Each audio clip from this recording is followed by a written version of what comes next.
If you ask many people what their most underrated console of all time is, a lot of people will answer this here. Well, not this particular one. This one's been slightly modded. I'm talking, of course, about the Sega Dreamcast. And this is something that I've developed an appreciation for over the years.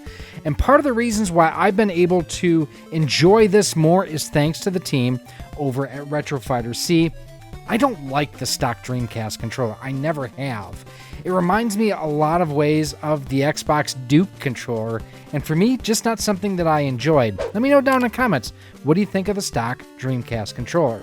But a few years ago, Retro Fighters introduced this here. This is the StrikerDC, and this, to me, it completely unlocked the Dreamcast for me. See, this was something that I found extremely comfortable.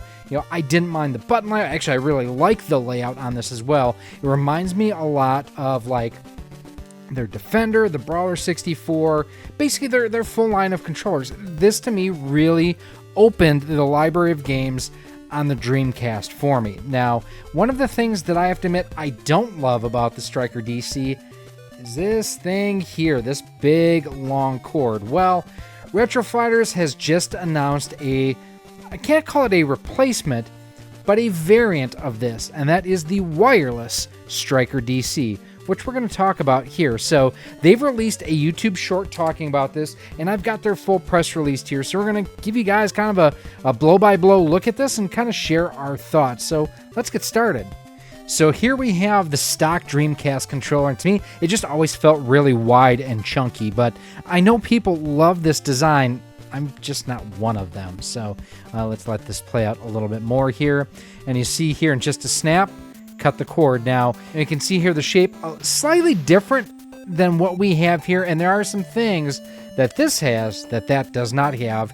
You also have down below, you have the VMU unit and everything here, which we'll give you a little bit closer look here in just a moment. You know, nice D-pad style, nice analog stick. Looks to be very similar to what this one here has, which these are really good units. I really like these quite a bit. There's more going under the hood with these analog sticks here too, which we'll talk about. There's the A, B, X, Y buttons, you know, same color layout and everything. Well, same colors, different layout? No, same layout on here. And there you can see how the VMU adapter basically works. You don't plug the VMU into the controller, you actually plug it into this dongle here.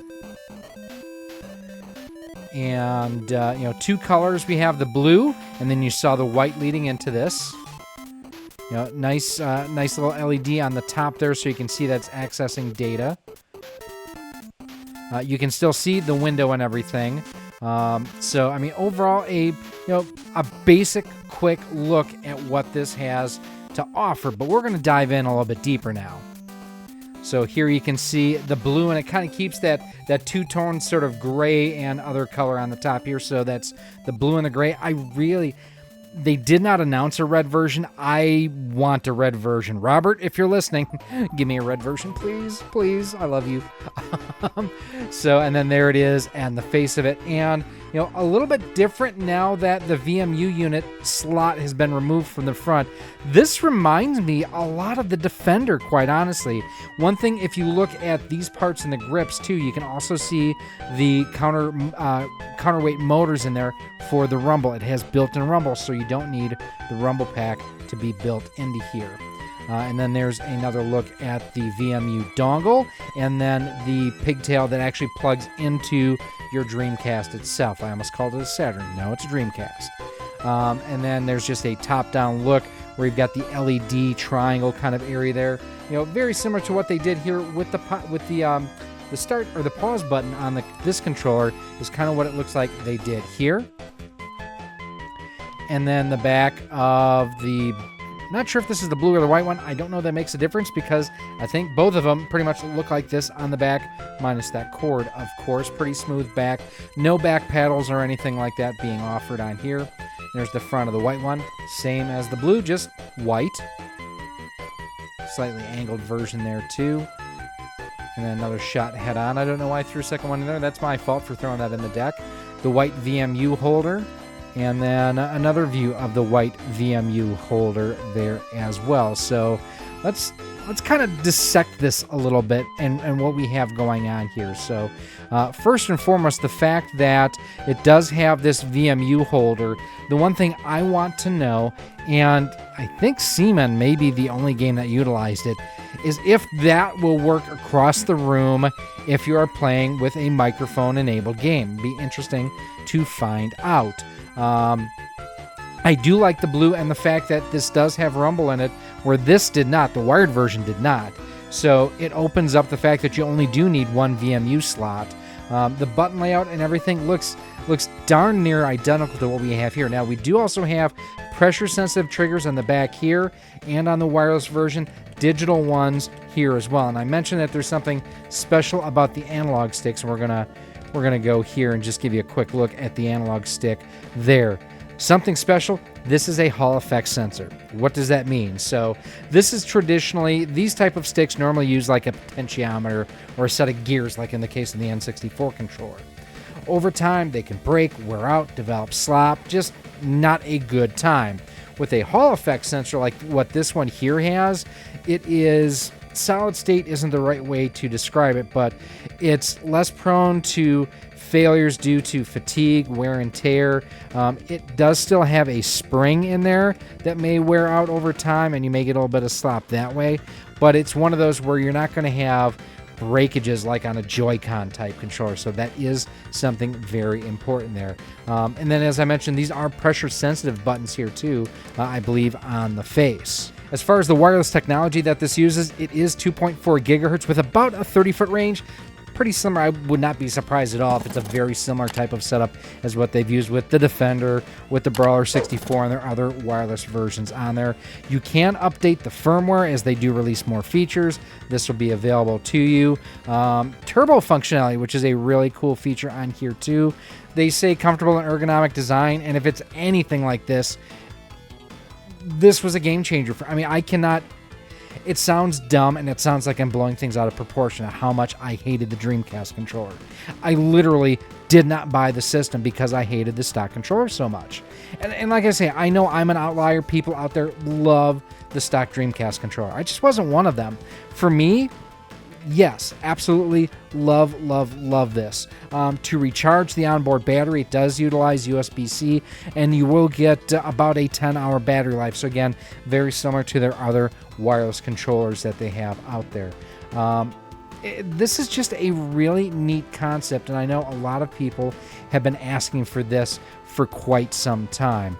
Now for me, one of the challenges I've run into lately, pretty much since I moved, has been with my Dreamcast here, the fact that I don't have component video cables because they don't exist yet. HD Retrovision guys, love you guys, how you doing? I know there are VGA cables for this, but I got rid of my OSSC. I'm now using my RetroTink 5X. I don't have a VGA input on my RetroTink 5X. Now, Rondo Products, formerly Castlemania Games, does sell a VGA to SCART adapter, which I'm planning on picking up. I have not done that yet. There is also an HDMI conversion kit for this that I've been meaning to install. But just being kind of frank with everyone out there. So I've talked on the channel how a couple years ago I had about a Bell's palsy. And ever since then, my vision is screwed up. I know. Why are you not wearing glasses now, dummy? Because I'm a dummy.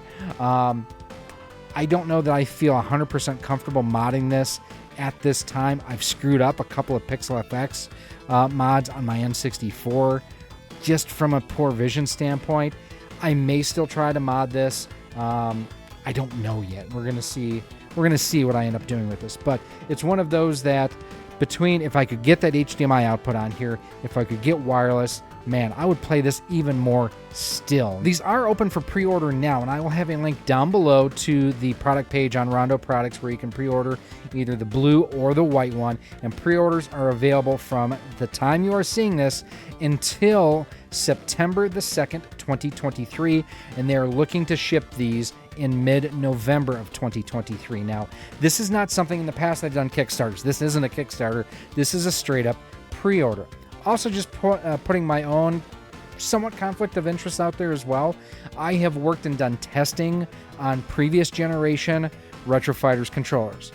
I haven't seen these yet. So I have high hopes for them. Again, a lot of that is based on to how much I really love this controller.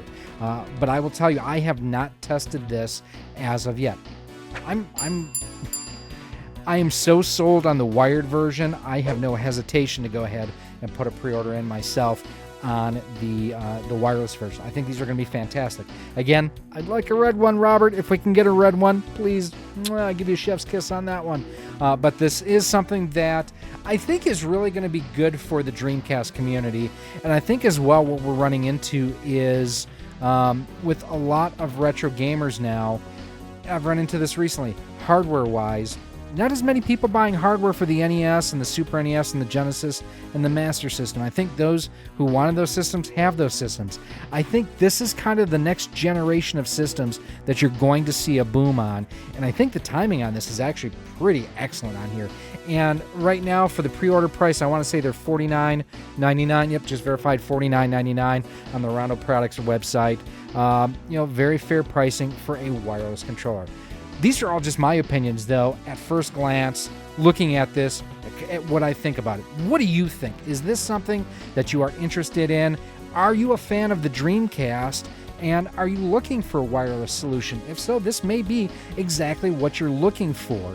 I can't wait to get my hands on these. I absolutely love the concept of it. It's weird looking at the face of it here with this kind of null area below the buttons, and as you're looking at it, camera left between the buttons and the start button. Like, where's the analog stick? It looks like there should be an analog stick there or something.